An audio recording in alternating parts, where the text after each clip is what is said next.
One of the most common things I see is people quietly carrying the belief that something is wrong with them. Not because anyone has told them that directly, but because the thing that they've been working on hasn't fully shifted.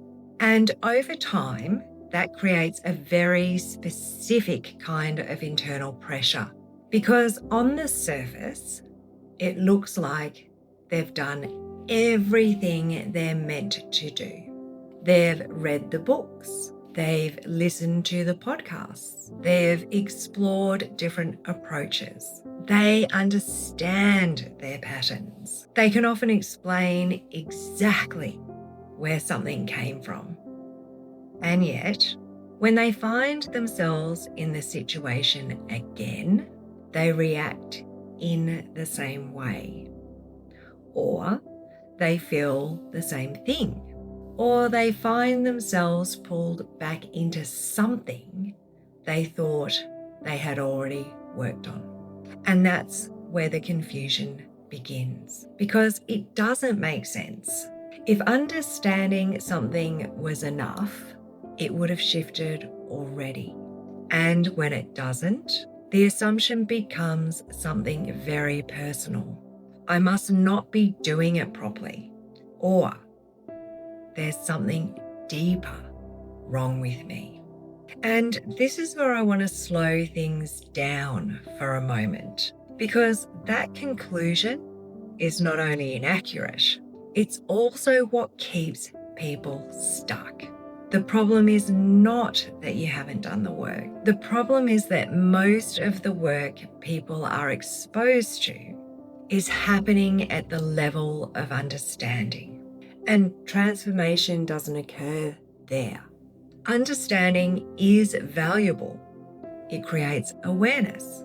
It gives language to what's happening. It can even create temporary relief, but it doesn't reorganize the structure that is producing the pattern in the first place. Because patterns are not maintained by logic. They are maintained by something deeper. They are maintained by meaning, by emotional association, by identity, and most importantly, by the nervous system's sense of what is safe. So even when you consciously want something to change, if another part of your system does not experience that change as safe, it won't hold. It might shift briefly. You might even feel different for a moment, but then something pulls you back. Not because you failed, but because the system is doing exactly what it's designed to do.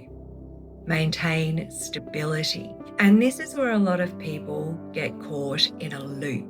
They try harder. They look for another method. They go deeper into understanding, but they're still working at the same level. And the result is more awareness without resolution. So the question isn't, why hasn't this worked? The question becomes, at what level am I trying to create change? Because once you begin working at the level where experience itself is organized, everything changes. You're no longer trying to convince yourself of something new. You're no longer trying to override a pattern. You're working with the structure that is generating it. And when that structure shifts, the pattern doesn't need to be managed. It no longer has the same foundation to stand on. And this is where people begin to experience something different. Not just insight, but actual movement. Something that holds, something that feels different without effort. And for many people, this is the point where they realize it was never about doing more. It was about working at the level where change actually becomes possible.